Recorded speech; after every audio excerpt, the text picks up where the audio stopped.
Salam saudaraku yang dikasihi Tuhan Yesus Kristus.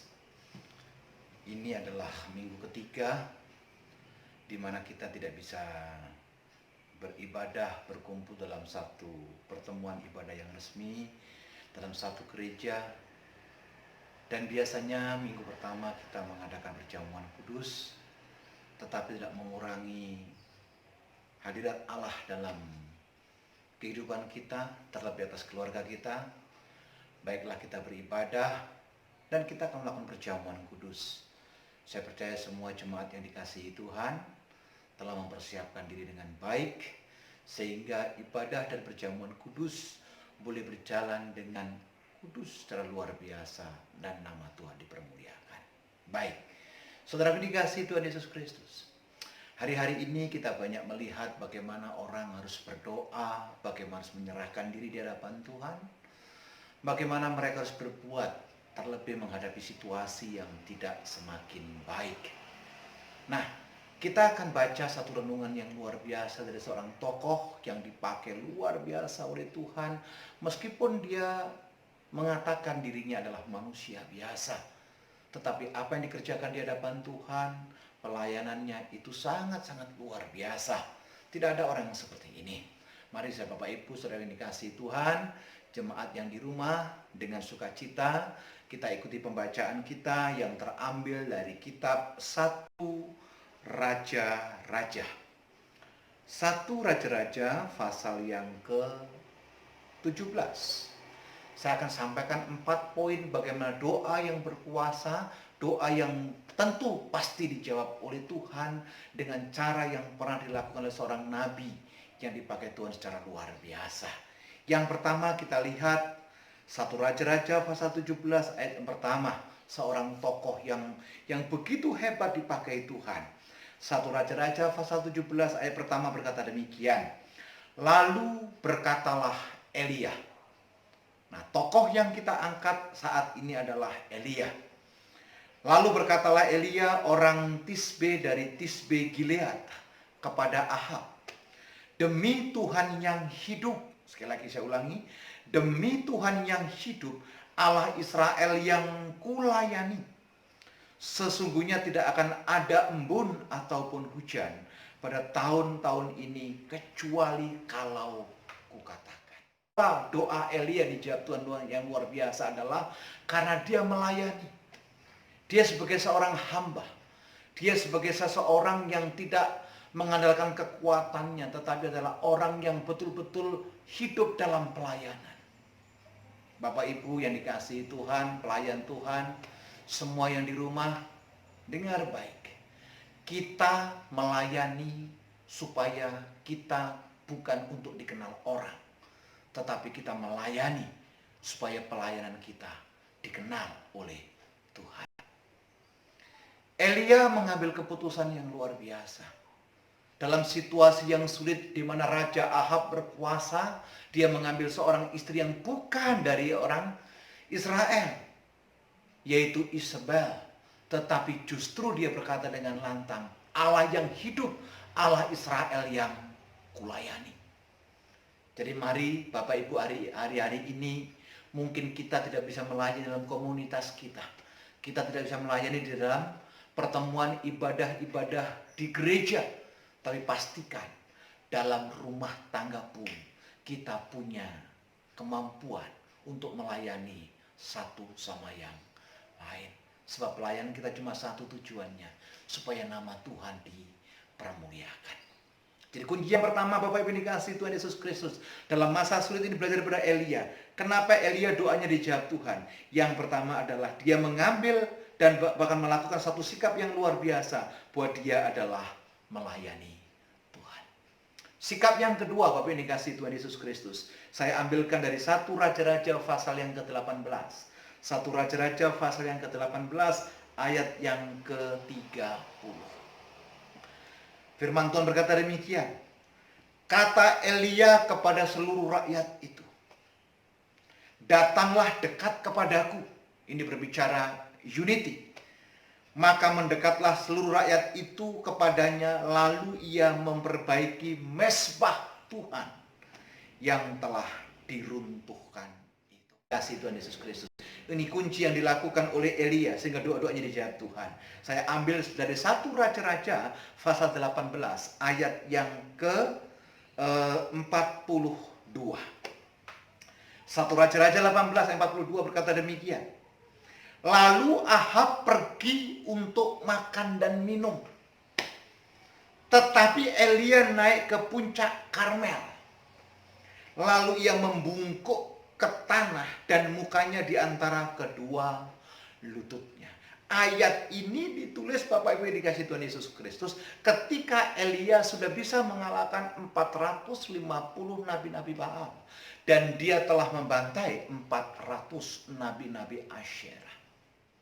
Tetapi dilakukan Elia setelah kemenangan luar biasa yang didapatkan oleh karena pertolongan Tuhan. Elia tidak mengadakan pesta terlebih dahulu. Elia tidak melakukan sesuatu yang sifatnya sporadis, tidak. Tetapi yang luar biasa ayat ini mengajarkan kita. Lalu Elia naik ke puncak gunung Karmel.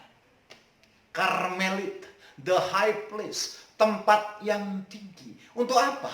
Tentu Elia mengadakan satu hubungan yang intim lebih lagi di hadapan Tuhan. Yaitu apa? Membangun hubungan dengan Tuhan. Di mana? Di Mizpah, di menara doa, di tempat yang tinggi, di tempat yang tidak ada keramaian. Apa yang dilakukan Elia di sana? Dia membungkukkan badannya.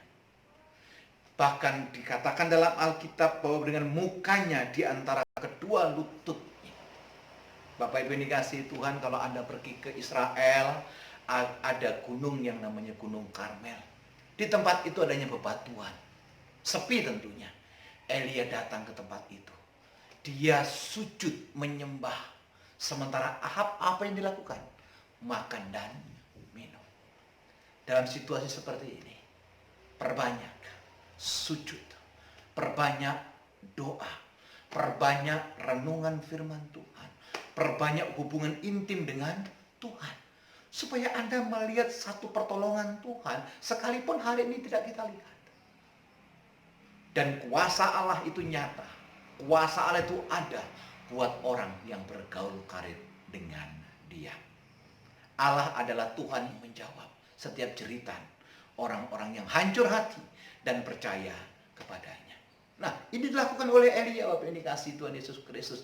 Dia tidak mengadakan pesta pora terlebih dahulu, tapi ada kunci yang keempat yang dilakukan oleh Elia. Dan ini adalah sesuatu yang luar biasa yang dilakukan oleh Elia yang tidak diduga itu dilakukan dengan sukacita oleh Elia, yaitu terambil dari Yakobus pasal yang ke-5. Yakobus pasal yang ke-5. Yakobus pasal yang ke-5 ayat yang ke-17. Saya ulangi sekali lagi. Yakobus pasal yang ke-5 ayat yang ke-17. Saya ulangi sekali lagi. Yakobus pasal 5 ayat ke-17 berkata demikian. Yakobus pasal 5 ayat ke-17, Elia adalah manusia biasa sama seperti kita. Dan ia telah bersungguh-sungguh berdoa supaya hujan jangan turun. Dan hujan pun tidak turun di bumi sampai 3 tahun dan 6 bulan. Yang keempat, Bapak Ibu yang dikasihi Tuhan Yesus Kristus, kunci daripada Elia, doa-doanya dijawab oleh Tuhan adalah dia berdoa dengan bersungguh-sungguh. Tidak ada bahasa Elia untuk main-main. Tidak ada bahasa Elia untuk menyimpan keraguan, bahkan kekhawatiran. Sekalipun dia belum melihat jawaban doa itu. Tetapi dalam doa yang dinaikkan Elia, dia berkata, ia berdoa bersungguh-sungguh. Padahal ayat-ayatnya berkata apa? Elia sama seperti kita. Elia adalah manusia biasa. Bapak Ibu yang dikasihi Tuhan Yesus Kristus, ini mengajarkan kita bahwa hari-hari ini, terlebih dalam suasana yang tidak kondusif dengan adanya virus COVID-19, tidak ada alasan buat kita tidak sungguh-sungguh datang kepada Tuhan. Kita harus berdoa sungguh-sungguh di hadapan Tuhan. Sebab dalam doa ada kuasa. Dalam doa ada jawaban. Dalam doa ada kemenangan. Saya simpulkan Bapak Ibu yang dikasihi Tuhan Yesus Kristus. Yang pertama, Elia dijawab doanya karena Elia melayani. Yang kedua, Elia ketika dalam masalah Justru dia membangun mezbah dan dia melibatkan beberapa orang. Yang ketiga, Elia ketika doanya sudah dijawab, kemenangan dia dapatkan, justru dia naik ke Karmel. Untuk apa? Mengucap syukur.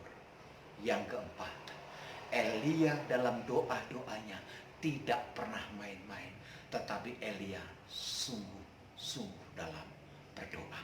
Dan di Israel terjadi mukjizat. 3 tahun dan 6 bulan tidak terjadi hujan, embun pun tidak turun.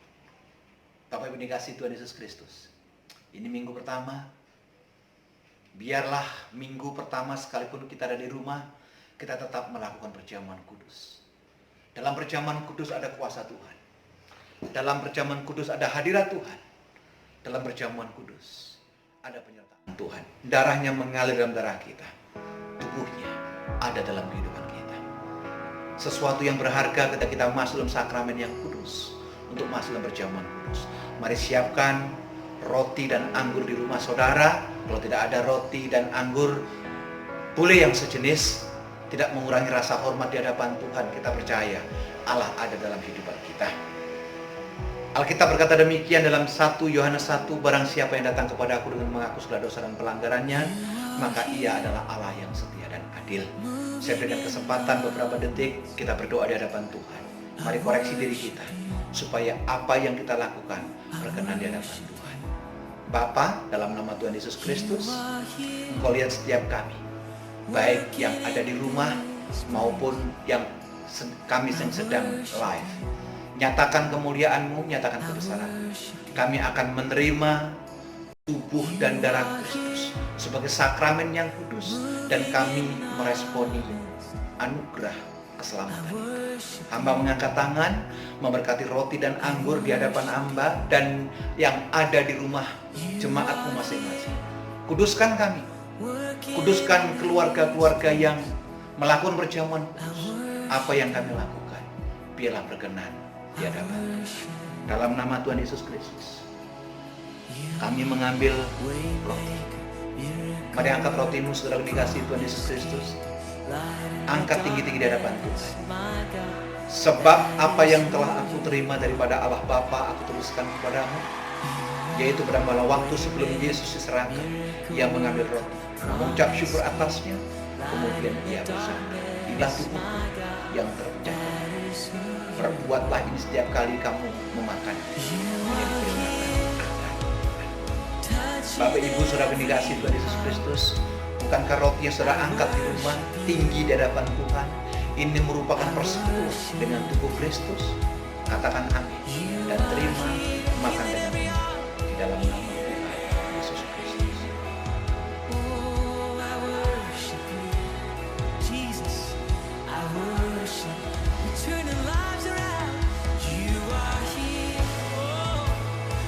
Angkat cawan. Lalu setelah itu Yesus Tuhan mengambil cawan, mengucap syukur atasnya, kemudian ia cawan perjanjian baru yang dimateraikan darah, dan perbuat lain setiap kali kamu menjadi peringatan. Bapak Ibu sudah dikasih Tuhan Yesus Kristus, bukankah cawan yang kita angkat di hadapan Tuhan ini merupakan bos dengan darah. Katakan mari minum.